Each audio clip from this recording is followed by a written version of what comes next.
Hello everyone, welcome back to Hindi Gyan e learning. अगर आप हमारे चैनल पे पहली बार आए हैं तो प्लीज़ इसे लाइक और सब्सक्राइब ज़रूर करिएगा। आज की हमारी वीडियो 9th स्टैंडर्ड हिंदी लोक भारती के दूसरी इकाई के 8वें अध्याय पे है, जिसका नाम है उड़ान। प्रस्तुत पाठ एक गज़ल है और इस गज़ल के गज़लकार हैं चंद्रसेन विराट। हिंदी गज़ल के इतिहास में चंद्रसेन विराट जी का नाम शीर्षतः गज़लकारों में से है, यानी कि सबसे टॉप पर रहने वाले गज़लकारों में से है। और इनका जन्म 3 दिसंबर 1936 को इंदौर में हुआ था।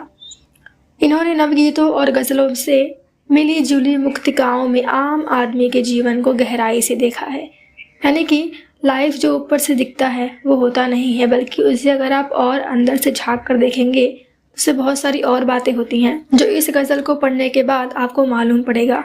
यानी कि प्रस्तुत गज़ल जिंदगी की गहराइयों के बारे में है। अब गज़ल होता क्या है? गज़ल एक ही बहर और वजन के अनुसार लिखे गए शेरों का समूह है। इसके पहले शेर को मतला और अंतिम शेर को मक्ता कहते हैं। प्रस्तुत रचनाओं में विराट जी ने स्वाभिमान, विनम्रता, हौसलों, बुलंदी, दूरदृष्टि जैसे अनेक मानवीय गुणों को महत्वपूर्ण स्थान दिया है। चलिए इस गज़ल को पढ़ना स्टार्ट करते हैं। गज़ल का नाम क्या है? उड़ान। उड़ान का अर्थ होता है तरक्की, सफलता। शेर जो पहला शेर दिया गया है इन्हें हम क्या बोलेंगे? मतला, जो कि हमें स्टार्टिंग में बताया गया है। और जो अंतिम शेर होंगे उन्हें हम क्या बोलेंगे? मक्ता। तो पहला मतला क्या दिया है? अंधेरे के इलाके में किरण मांगा नहीं करते, जहाँ हो कंटकों का वन सुमन मांगा नहीं करते। यहाँ पर पहले इसका अर्थ जान लीजिए। किरण का यहाँ पर अर्थ है सूर्य की रोशनी, कंटक का अर्थ होता है कांटा और सुमन का अर्थ होता है फूल। यहाँ पर गज़लकार कहते हैं कि जहाँ चारों तरफ अंधेरा हो वहाँ रोशनी की उम्मीद करना बेकार होता है। जिस बगिया अथवा वन में सिर्फ कांटे हो वहाँ फूल नहीं मांगा करते।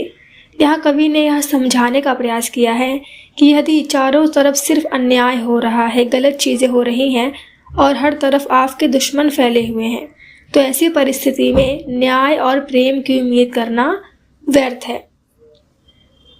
इसका अगला मतला है, जिसे अधिकार आदर का झुका लेता स्वयं मस्तक, नमन स्वयं में भी मिलते हैं, नमन मांगा नहीं करते। यहाँ पर आदर का अर्थ होता है सम्मान, मस्तक अर्थात माथा, स्वयं में अर्थात खुद ब खुद अपने आप, नमन का अर्थ होता है प्रणाम, नमस्कार। यहाँ पर कवि कहते हैं कि जिसे सम्मान का अधिकार होता है या जो सम्मान के लायक है वह स्वयं ही मस्तक झुकाए रहता है। सम्मान स्वयं मिलता है और उसे मांगने की ज़रूरत नहीं पड़ती। कवि के अनुसार जो विनम्र होता है वही सम्मान का पात्र होता है। जैसे कि आपके आसपास बहुत सारे लोग हैं, लेकिन हमारा रिस्पेक्ट उन्हीं लोगों के लिए होता है जिन्हें हम पर्सनली जानते हैं कि हाँ ये बंदा बहुत विनम्र है। हर किसी के लिए हमारे दिल में सम्मान नहीं होता, किसी किसी के लिए बहुत खास सम्मान होता है क्योंकि उस व्यक्ति ने वैसा कार्य किया है कि हम उसे सम्मान देते हैं। कवि के अनुसार जो विनम्र होता है वही सम्मान का पात्र होता है और ऐसे व्यक्ति को सम्मान मांगने की ज़रूरत नहीं पड़ती है, उसे स्वयं ही दूसरों से सम्मान प्राप्त हो जाता है। अगला मतला है, परों में शक्ति हो तो नाप लो उपलब्ध नभ सारा, उड़ानों के लिए पंछी गगन मांगा नहीं करते। यहाँ पर परों का अर्थ होता है पंख, नभ का अर्थ होता है आकाश, गगन यानी कि आकाश। यहाँ पर कवि कहते हैं कि यदि पंखों में शक्ति हो तो सारे आसमान में उड़ सकते हैं। यानी अगर आपके अंदर विश्वास है, आपके अंदर शक्ति है कुछ करने की, तो आप उसे करके दिखा सकते हो। उड़ने वाले पंछी कभी आसमान नहीं मांगते क्योंकि उनमें वो हिम्मत है उड़ने की और वे उड़ने लगते हैं। वे तो बस मुक्त गगन में उड़ते जाते हैं। कवि ने यहाँ इच्छा शक्ति अर्थात आत्मविश्वास के बारे में बताया है कि यदि हौसला हो तो इंसान अपनी राह स्वयं बना लेता है और मंजिल प्राप्त कर लेता है। यानी जिसे सफलता प्राप्त करनी है वो कोशिश करता है, अब और रास्ते अपने आप बनते जाते हैं। लेकिन जिसे प्रयास नहीं करना है वह बहाने पे बहाने बनाता है। उसे किसी से सहारा मांगने और रास्ता पूछने की ज़रूरत नहीं पड़ती। अगला है, जिसे मन प्राण से चाहा, निमंत्रण के बिना उसके सपन तो खुद ब खुद आते, नयन मांगा नहीं करते। निमंत्रण का अर्थात होता है बुलावा, न्योता, इनविटेशन। नयन का अर्थ होता है आंखें। यहाँ पर कवि कहते हैं कि हृदय और मस्तिष्क में जब कुछ ठान लिया तो ठान लिया, इसके लिए किसी निमंत्रण की आवश्यकता नहीं होती। यानी कि अगर हमें कुछ करना है लाइफ में तो हम किसी का वेट नहीं करते। और यही बात सच है कि अगर आपको लाइफ में कुछ करना है, आगे बढ़ना है, तो कभी भी किसी का इंतज़ार मत कीजिए। उसके बाद उसे पूरा करने का सपना तो अपने आप ही हमारी आंखें देखने लगती हैं। अर्थात अगर आपके मन में एक बार कुछ करने का जो जज्बा होता है, अगर वो आ गया, उसके बाद रास्ते अपने आप बनते जाते हैं और हमारी आंखें उस ऑब्जेक्टिव को, उस एम को पूरा करने के लिए सपने अपने आप देखने लगती हैं। इन पंक्तियों के माध्यम से कवि ने इंसान के दृढ़ संकल्प के बारे में बताया है कि यदि इंसान एक बार अपने मंजिल को प्राप्त करने की ठान ले तो उसे कोई नहीं रोक सकता। फिर दिन रात चारों पहर वह उसी सपने को पूरा करने में लग जाता है। ये मतला का आखिरी लाइन होगा। जिन्होंने कर लिया स्वीकार, पश्चाताप में जलना, सुलगते आप बाहर से, अगन मांगा नहीं करते। पश्चाताप का अर्थ होता है पछतावा, दुख, सुलगना अर्थात जलना, अगन अर्थात अग्नि, आग, फायर। यहाँ पर कवि कहते हैं कि जिन्होंने दुख में जीना स्वीकार कर लिया है वे अपने आप ही बाहर से सुलगते रहते हैं, उन्हें किसी से आग मांगने की ज़रूरत नहीं पड़ती। यहाँ पर कवि ने समझाने का प्रयास किया है कि जो जीवन में मिली किसी छोटी सी हार का हरदम शोक मनाते रहते हैं, ऐसे निराशावादियों में संघर्ष करने की क्षमता नहीं होती है। उनमें वो कैपेसिटी ही नहीं है कि वो कुछ कर सके। बस एक बार हार गए, उसी को लेके बैठे रहेंगे कि मैं तो हार गया, और दोबारा उस चीज़ को पूरा करने का प्रयास ही नहीं करते। उनकी चिंता और निराशावादी सोच ही उनकी सबसे बड़ी दुश्मन है। बिल्कुल सही बात है कि आपकी सोच ही और आपकी निराशा, आपका दुख ही आपका सबसे बड़ा दुश्मन होता है। अब यहाँ से स्टार्ट होता है मक्ता। जिसकी ऊंची उड़ान होती है उसको भारी थकान होती है। इसका बहुत गहरा मीनिंग है कि जो ऊंचाइयों पर उड़ता है उससे ही अधिक थकान होती है।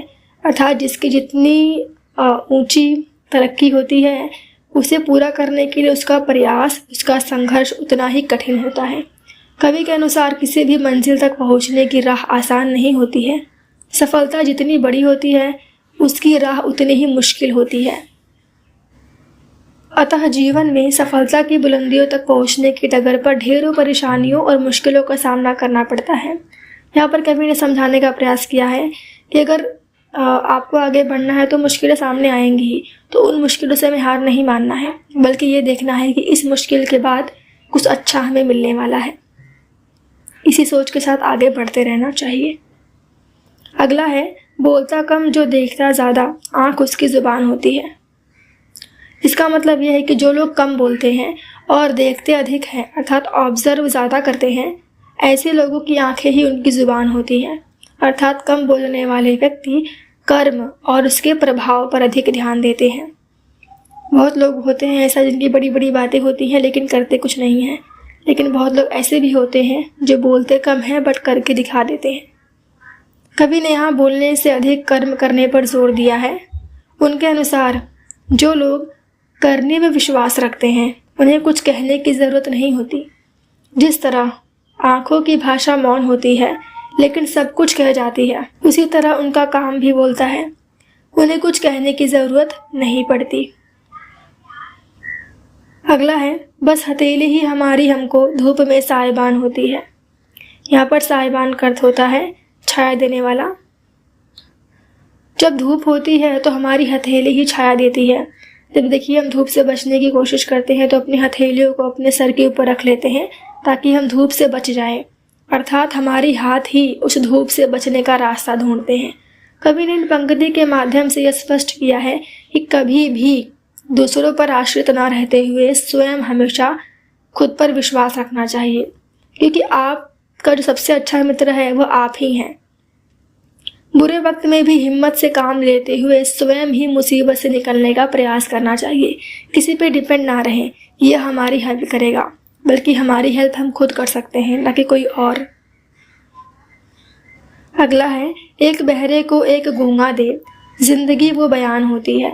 यहाँ पर कवि कहते हैं कि एक व्यक्ति जो सुन नहीं सकता, जो कि बहरा है, उसकी मदद दूसरा व्यक्ति करता है जो स्वयं बोलने में असमर्थ है। इसका अर्थ ये होता है कि सामने वाले की तकलीफ को वही समझ सकता है जो उस तकलीफ से गुजर रहा हो। अपनी परेशानियों को अनदेखा करते हुए एक दूसरे की मदद करने की जो प्रवृत्ति है वही जिंदगी के सही मायने बताती है।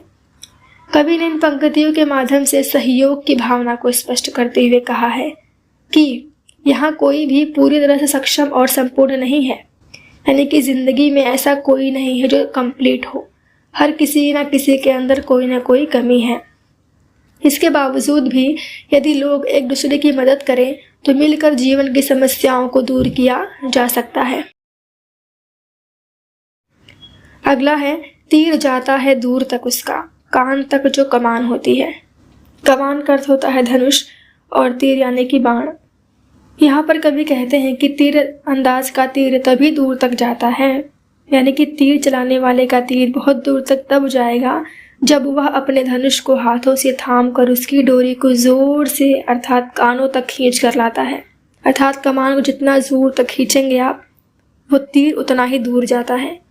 यहाँ कवि ने स्पष्ट किया है कि किसी भी कार्य को करने के लिए पूरे समर्पण व परिश्रम की आवश्यकता होती है, यानी कि अपना 100% दें, तभी आपको अपना 100% रिजल्ट मिलेगा। यदि किसी कार्य को करने में पूरी ईमानदारी से मेहनत की जाए तो वह कार्य अवश्य पूर्ण होता है। इसका लास्ट पैराग्राफ है, खुशबू देती है एक शायर की, जिंदगी धूपदान होती है। धूपदान का अर्थ होता है कि धूप नामक एक सुगंधित द्रव्य रखने का पात्र है। यहाँ पर कवि कहते हैं कि एक शायर की जिंदगी धूपदान की तरह होती है जो हमेशा सभी को खुशबू देती है। यहाँ कवि ने कवियों की और शायरों के बारे में बताया है कि उनका जीवन समाज के प्रति समर्पित होता है। वे आजीवन समाज को सही राह दिखाने और उसके विकास के लिए प्रयत्नशील रहते हैं। ठीक है, जिस तरह से सोल्जर हमारी रक्षा करते हैं, पुलिस हमारी रक्षा करती है, उसी तरह जो कवि, लेखक, गायक ये सब होते हैं, ये अपनी कला के माध्यम से हमें कुछ प्रेरणा देते हैं। जैसे कि हरिवंश राय बच्चन द्वारा लिखी गई कविता कोशिश करने वालों की कभी हार नहीं होती, ये बहुत से लोगों को प्रयास करने के लिए प्रेरित करती है। और इस कविता के माध्यम से काफ़ी लोगों ने सफलता भी हासिल की है। अर्थात कवियों ने जो कविता लिखी होती है वो समाज को क्या दिखाती है, सही रास्ता दिखाती है। तो ये था उड़ान चैप्टर का लास्ट पैराग्राफ, और इस तरह से उड़ान चैप्टर का यह भावार्थ वीडियो यहाँ पर समाप्त होता है। Thanks for watching.